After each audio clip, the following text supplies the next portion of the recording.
Hey guys, here for another review today. Today I'm going to be looking at Beast Wars Quickstrike. He's obviously with the fuzor, who is part cobra, which is his tail, and he's a scorpion. So you know, it's a nice little combination of two quite fierce and dangerous animals.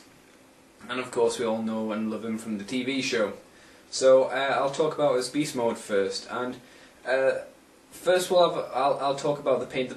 The paint is quite faithful to the show's character. I mean, there's nothing much you can fault, but apart from that, there's not a lot for him.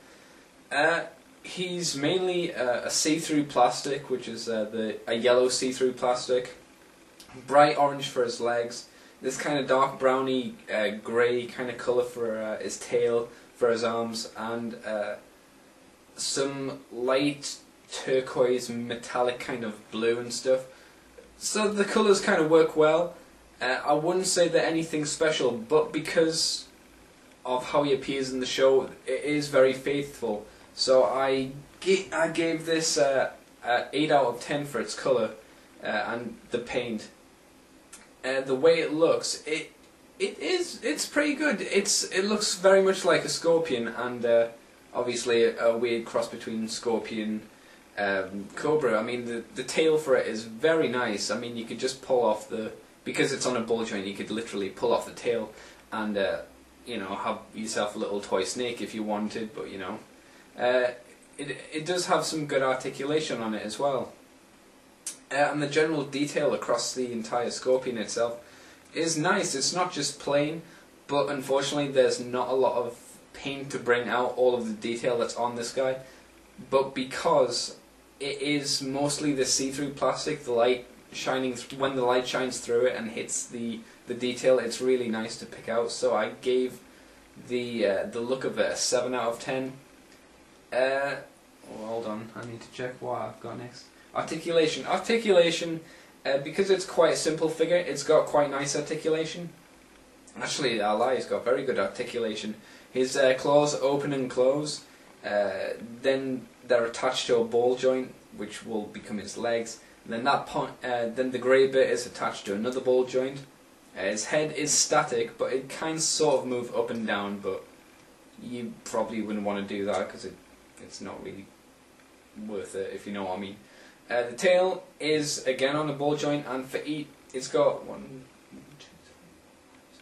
7 separate pieces that form up this snake cobra arm thing. Each of these is connected to a ball joint with a ball joint with a ball joint with a ball joint. So you know, you get a lot of movement out of it, and it's good.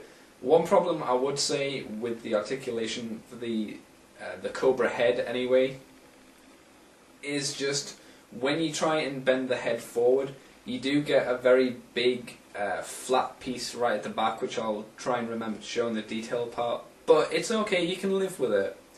And the funness, I know I'm making up words or fiddling around. I gave it a 7 out of 10 because it is 2 creatures in one essentially, and you know, it looks really cool with a giant cobra over the top of it that has a little opening and closed mouth, which I forgot to mention. And you know, scorpions are cool. All kind of arachnid transformer toys I always thought have been quite well, most of them anyway, have been quite good, especially the fuzors. So yeah, we're going to move on to the detail part next for this little guy, and then onto the robot section. So I'll see you in a moment for that.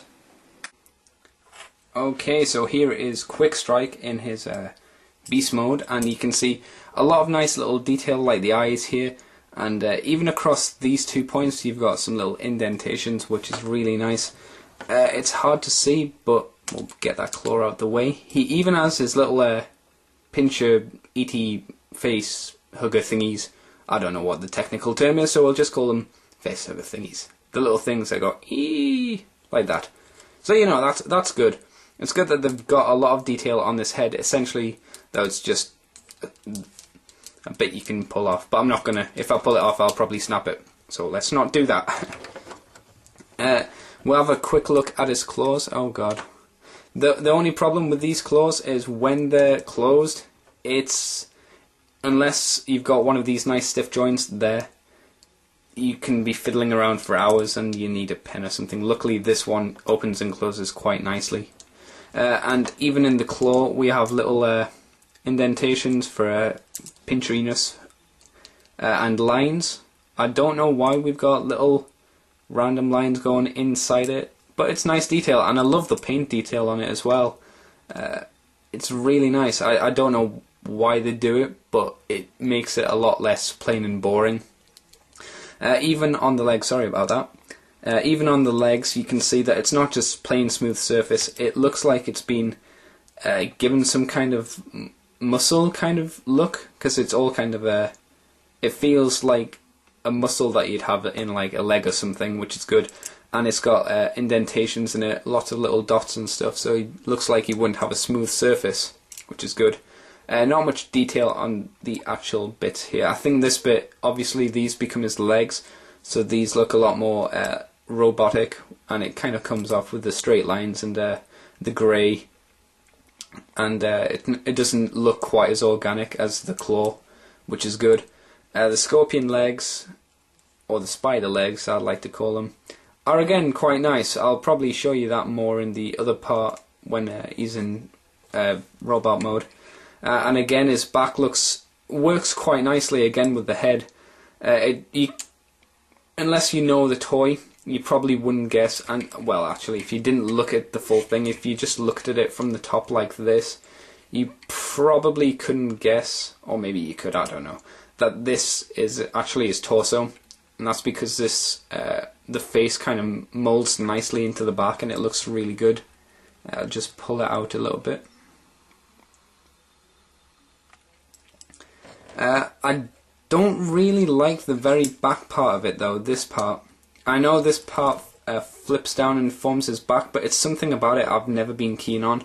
And then of course we've got the awesome snake cobra head tail with his mouth like that.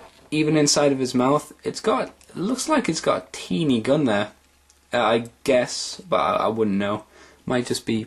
No, it looks like a teeny gun even off camera. And of course, teeth, weird snake lines inside there. That is his little gimmick. You press this part in, which has nice detail. Push that into water, release it, and it soaks up water. But you know, I'm too old for crappy gimmicks like that. As a kid, I was too old for crappy gimmicks like that. So we'll just have a look at the top of the snake's head now, and it's nice pattern, a bit like on Koharada. I think that's how you pronounce it, from Beast Wars Neo. Very similar kind of spot lines going up to the eyes and such. Whether Japan stole the idea from Quickstrike or it's just a snake thing, I'm not sure. But the snake head looks really nice, and it works really nicely with the figure. And I'll probably again talk about this more in the robot section. So this is Quickstrike's beast mode thingy. Fuzor, whatever. So I'll see you for the robot part in a moment. So see you then.